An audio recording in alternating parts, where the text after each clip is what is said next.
seeing delusion clearly in a flash of insight, we become fed up with our attachment to this mass of suffering and loosen our grip. In that moment of coolness, the fires in our heart abate, and freedom from suffering arises naturally of its own accord. Phayom in full bloom.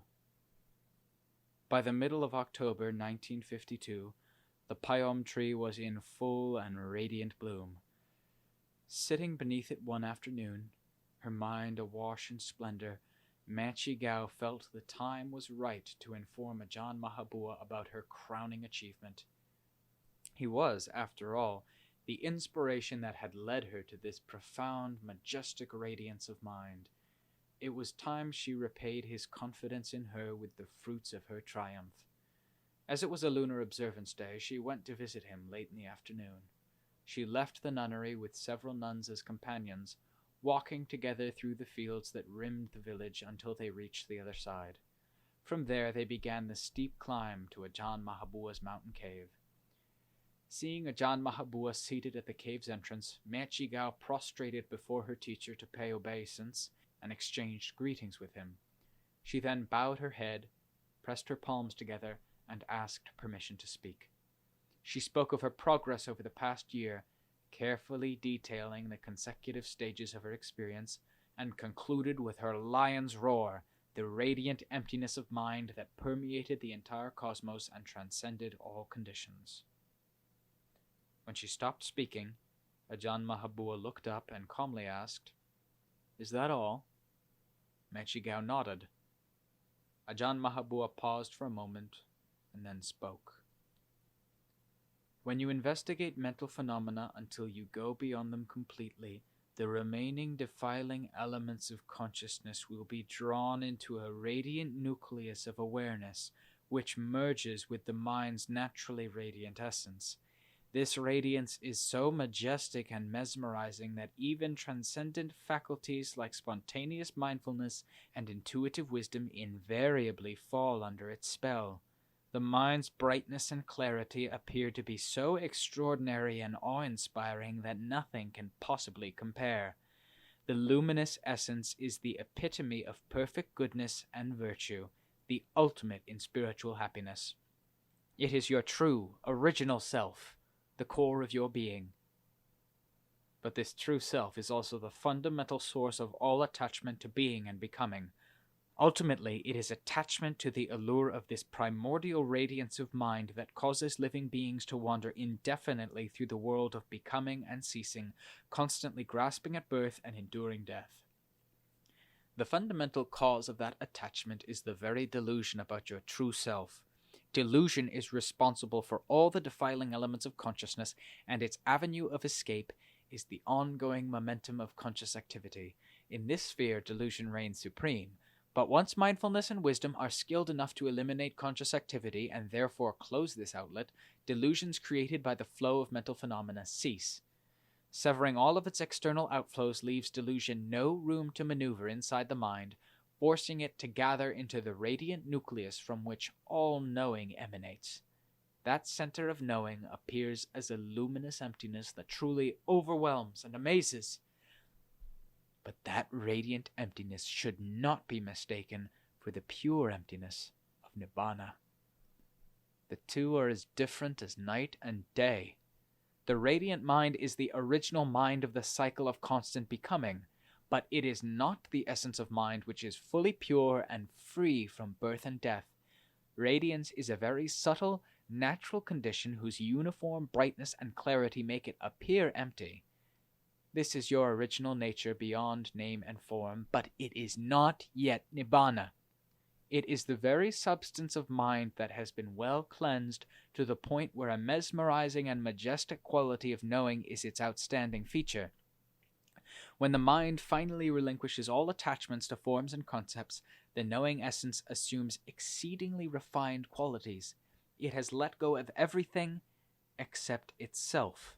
It remains permeated by a fundamental delusion about its own true nature. Because of that, the radiant essence has turned into a subtle form of self without you realizing it. You end up believing that the subtle feelings of happiness and the shining radiance are the unconditioned essence of mind. Oblivious to your delusion, You accept this majestic mind as the finished product. You believe it to be Nibbana, the transcendent emptiness of pure mind.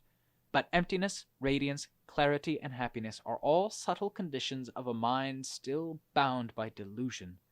When you observe the emptiness carefully, with sustained attention, you will observe that it is not really uniform, not really constant.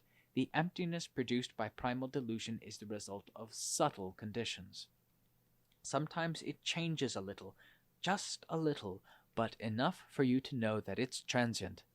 Subtle variations can be detected because all conditioned phenomena, no matter how refined, bright, and majestic they seem, invariably manifest some irregular symptoms. If it is truly Nibbana, why does this refined state of the mind display a variety of subtle conditions? It is not constant and true. Focus on that luminous center to see clearly that its radiance has the same characteristics of being transient, imperfect, and unessential as all the other phenomena that you have already transcended. The only difference is that the radiance is far more subtle and refined. Try imagining yourself standing in an empty room. You look around and see only empty space everywhere. Absolutely nothing occupies that space, except you, standing in the middle of the room. Admiring its emptiness, you forget about yourself. You forget that you occupy a central position in that space. How then can the room be empty? As long as someone remains in the room, it is not truly empty. When you finally realize that the room can never be truly empty until you depart, that is the moment when that fundamental delusion about your true self disintegrates and the pure, delusion-free mind arises. Once the mind has let go of phenomena of every sort, the mind appears supremely empty. But the one who admires the emptiness, who is awestruck by the emptiness, that one still survives. The self as reference point, which is the essence of all false knowing, remains integrated into the mind's knowing essence. This self-perspective is the primary delusion. Its presence represents the difference between the subtle emptiness of the radiant mind and the transcendent emptiness of the pure mind, free of all forms of delusion. Self is the real impediment. As soon as it disintegrates and disappears, no more impediments remain. Transcendent emptiness appears.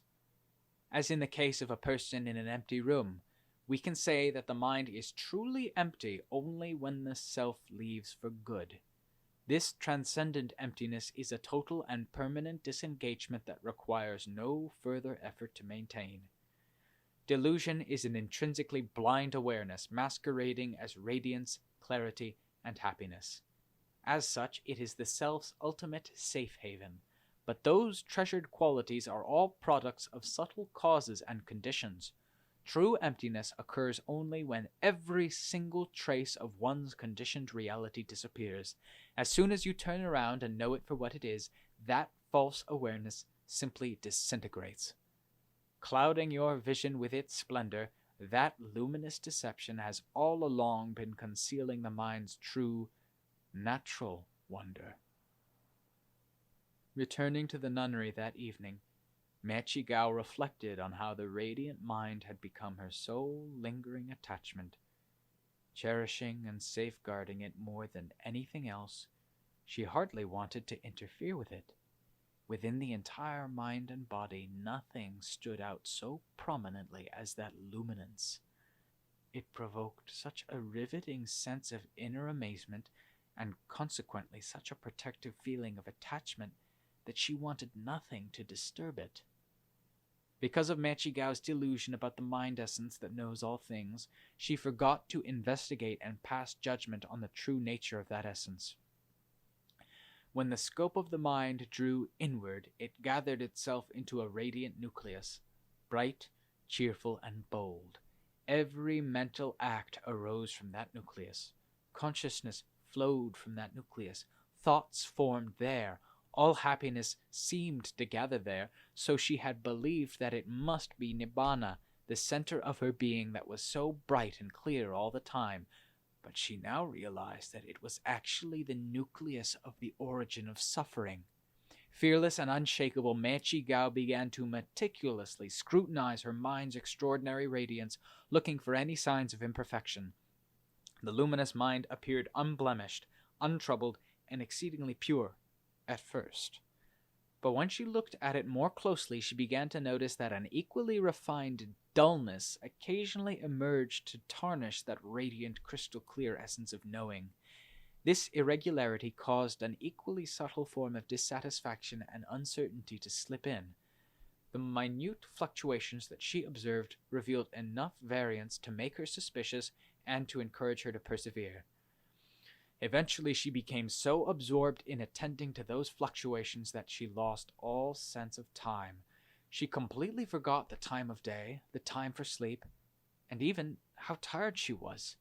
Without letting up, she continued for days on end, noting the slightest inconsistencies as they arose, until all certainty about the radiant awareness eroded and disappeared.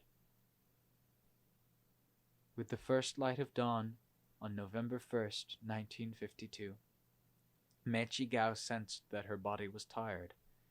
With perfect mindfulness, she had been walking barefoot on her meditation path for hours.